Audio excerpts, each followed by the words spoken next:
प्रिय विद्यार्थियों, नमस्ते।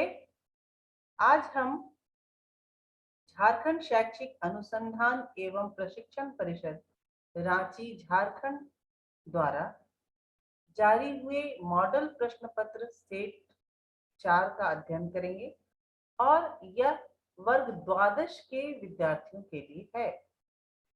तो आप इसमें देखेंगे कि सबसे पहले खंड क में अपठित गद्यांश है। तो हम लोग गद्यांश को पढ़ लेंगे। पहले प्रश्न को पढ़ें। अधोलिखित गद्यांशम पठित्वा तदाधारितान प्रश्नान उत्तर। नीचे लिखे गद्यांश को पढ़कर उस पर आधारित प्रश्नों के उत्तर दें। गद्यांश है, रामायणम ही वाल्मीकिना रचितम। रामायण वाल्मीकि के द्वारा रचित है। अयम ग्रंथ राजनीते धर्मनीते च आदर्श रूप अस्ति। यह ग्रंथ राजनीति और धर्म नीति में आदर्श स्वरूप है। रामायणम लौकिक संस्कृत से आदि काव्यम विद्यते। रामायण लौकिक काव्य का आदि काव्य कहा जाता है या है, और कहा भी गया है आदि काव्यम इदम चार्ष पूरा वाल्मीकिना कृतम। आदि काव्य जो है इसका कार्य वाल्मीकि के द्वारा, ऋषि वाल्मीकि के द्वारा ही पूरा किया गया है। रामायणे सप्तकांडानि चतुर्विंशति सहस्र परिमिता श्लोकाः सन्ति। रामायण में 7 कांड हैं और 24,000 श्लोक हैं, इसीलिए इसको चतुर्विंशति सहस्र संहिता भी कहा जाता है। रामायणम अस्माकम आदर्श भूतम राष्ट्रीय महाकाव्यम वर्तते। रामायण हमारा आदर्श भूत राष्ट्रीय महाकाव्य है। इदम ही महाकाव्यम सांस्कृतिक, सामाजिक, पारिवारिक, धार्मिक, व्यवहारिक, चारित्रिक, ऐतिहासिक रूपेण अति महत्वपूर्णम विद्यते। यह महाकाव्य सांस्कृतिक रूप से, सामाजिक रूप से, पारिवारिक रूप से और धार्मिक रूप से, व्यवहारिक रूप से, चारित्रिक रूप से, ऐतिहासिक रूप से, इन सभी रूपों में ये महत्वपूर्ण है। रामायणे करुण रस से प्रधानता विद्यते। रामायण में करुण रस की प्रधानता है। अब हम प्रश्नों को देखें। नंबर 1, रामायण से रचयिता कः। इसके रचयिता वाल्मीकि है, उत्तर होगा घ। नंबर 2, रामायणम कीदृशम काव्यम विद्यते। रामायण कैसा काव्य है, इसको आदि काव्य कहा जाता है, तो उत्तर होगा ख, आदि काव्यम। नंबर 3, रामायणे कति श्लोका सन्ति। रामायण में कितने श्लोक हैं, इसमें तो चतुर्विंशति सहस्र परिमिता, ये 24,000 श्लोक हैं, तो उत्तर होगा क, चतुर्विंशति सहस्र परिमिता। अब नंबर 4 में देखें। रामायणे को रस प्रधानता वर्तते। रामायण में किस रस की प्रधानता है, रामायण में करुण रस की प्रधानता है, उत्तर होगा ख, करुण। अब खंड ख है, रचनात्मकम व्याकरणम। रचनात्मक व्याकरण है, तो पहले यहाँ पर संधि विच्छेद से या संधि से प्रश्न है। नंबर 5, अति धन आवश्यकम, इसका संधि करना है, तो ई और अ मिलके य बनता है, तो यहाँ य है और आ की मात्रा हो जाएगी यहाँ आ के लिए, तो अत्यावश्यकम, उत्तर होगा ख। नंबर 6, पवनम इत्यस्य संधि विच्छेदम कुरुत। पवनम का संधि विच्छेद करें तो इसका उत्तर हो जाएगा पो जोड़ अनम। पो जोड़ अनम, उत्तर होगा घ। ओ और अ मिलके अव होता है, तो पवनम अयादिक संधि का उदाहरण। नंबर 7, रामायणम अस्य संधि विच्छेदम किम। यहाँ आ की मात्रा छोटा है, तो उत्तर होगा राम जोड़ अयनम, उत्तर होगा घ। अब आप नंबर 8 में आइए। अद्य धन एव, और ए मिलके अय हो गया, तो उत्तर होगा क, अध्याय, आज ही। अब नंबर 9 में देखें। महापुरुष इति पदस्य विग्रह किम? महापुरुष का विग्रह क्या है? महा जोड़ पुरुष नहीं, अच्छा विग्रह है, इसका विग्रह है महान पुरुष। तो उत्तर हो जाएगा ग महान पुरुष। नंबर 10 वृक्षात पतिता इत्यस्य समस्त पदम की? वृक्षात पतिता का समस्त पद लिखना है, तो वृक्ष पतितः, उत्तर होगा हाँ, वृक्ष से गिरा हुआ, वृक्ष पतितः। अब नंबर 11 में चले। निर्मक्षिकम अस्य समासित विग्रहम कुरु। निर्मक्षिका मतलब जहाँ मक्खियां नहीं है, मक्खियों का अभाव है, तो मक्षिका नाम अभाव, उत्तर होगा ख मक्षिका नाम अभाव। नंबर 12 गंगाया जलम अस्य समस्त पदम चुने। गंगा का जल, इसका समस्त पद क्या होगा? गंगा जल, उत्तर होगा क गंगा जलम। नंबर 13 दृश जोड़ त्वा, दृश धातु में त्वा प्रत्यय है, तो दृष्टवा बनेगा, उत्तर होगा क दृष्टवा मतलब देख कर। नंबर 14 करणीयम अस्य प्रत्ययम वियोज्य लिखत। करणीयम का में जो प्रत्यय लगा है उसको अलग करके लिखना है, तो क्री धातु में अनियर प्रत्यय लगा है, उत्तर होगा यहाँ ख करने योग्य। नंबर 15 शत्रु धन तल। शत्रु में तल अगर लगेगा तो जब भी तल लगता है तो ता हो जाता है और वो स्त्रीलिंग बनता है, तो यहाँ पर उत्तर हो जाएगा शत्रुता। नंबर ग। 16 नंबर प्रश्न में देखें गंतुम अस्य प्रकृति प्रत्यय पृथक कृत्वा लिखत। गंतुम का प्रत्यय अलग करना है, तो गम जोड़ तुमुन, गम में तुमुन प्रत्यय लगा है जाने के लिए, उत्तर होगा क गम जोड़ तुमुन। अब हम लोग खंड ग की ओर आ रहे हैं, जो कि पठित अवबोधनम है, अर्थात हमारे पुस्तक से प्रश्न है।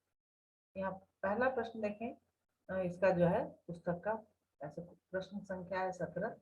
मातरिश्वा इति शब्द से का अर्थ, हमारे पुस्तक में आया मातरिश्वा का अर्थ है वायु, उत्तर होगा क। नंबर 18 ईशावास्यम इदम सर्वम है।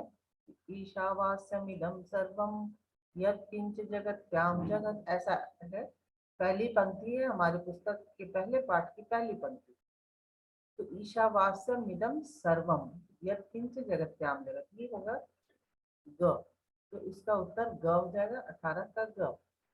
प्रश्न संख्या 19 ईशावास्यम इदम इति पदेन इदम उपनिषद प्रारभ्यते। ईशावास्यम इदम जो है, इससे कौन सा, इस पद से कौन सा उपनिषद प्रारंभ होता है? तो इसमें थोड़ा सा भी कॉमन सेंस लगाना है, ईशावास्यम इदम तो है ही, तो ईशावास्य उपनिषद होगा, का उत्तर हो जाएगा इसका। अब हम लोग प्रश्न 20 की ओर चलें। प्रश्न संख्या 20 ईशावास्योपनिषद इत्यस्मिन् कति मंत्रा, इसमें कितने मंत्र है? ईशावास्योपनिषद जो ग्रंथ है उसमें कितने मंत्र है? उसमें है 18 मंत्र, तो उत्तर हो जाएगा अष्टादश घ। नंबर 21 घोटकस्य पादे कति खुरा भवन्ति, कितने खुर होते हैं? घोड़े के कितने खुर होते हैं? तो चत्वार, 4 होते हैं, पैर 4 तो खुर तो 4 होंगे। नंबर 12 अश्वमेधीय अश्व से रक्षक राजकुमार से नाम किम। जो श्री राम ने जो अश्वमेध यज्ञ किया, तो उसमें एक राजकुमार को भी पीछे राजकुमार भी थे उसके साथ, तो उस राजकुमार का क्या नाम था? तो राजकुमार का नाम था चंद्रकेतु। ये चंद्रकेतु लक्ष्मण के पुत्र थे। अब नंबर 23 में आते हैं हम लोग। लव कस्य पुत्र आसित, लव किसके पुत्र थे? तो लव जो थे वो यहाँ पर जो है, इसमें राम नहीं अगर लिखा है तो माँ का नाम अर्थात लिखना है, तो सीता, यार वो सीता के पुत्र थे, लव और कुश सीता के पुत्र थे। देखिए नंबर 24 वाल्मीकि आश्रम में अनध्याय से किम कारणम। वाल्मीकि के आश्रम में अनध्याय मतलब जो बच्चे नहीं पढ़ रहे थे, उस दिन अध्ययन नहीं कर रहे थे, उसका क्या कारण था? उसका कारण था अतिथि आगमनम, क्योंकि वाल्मीकि के आश्रम में राजा दशरथ आए, राजा जनक आए हैं, और माता अरुंधति आई हैं, और कौशल्या भी आई हैं। तो ये 3 लोग आए हैं, राजा जनक, देवी अरुंधति, और माता कौशल्या। तो अतिथि आगमन के कारण ही आज वहां पढ़ाई नहीं हो रही है। अब नंबर 25 चलो। योग कर्मसु डैश। योग कर्मों में क्या है? कौशल। सभी कर्मों में योग की कुशलता सर्वश्रेष्ठ है। तो उत्तर होगा ग कौशलम।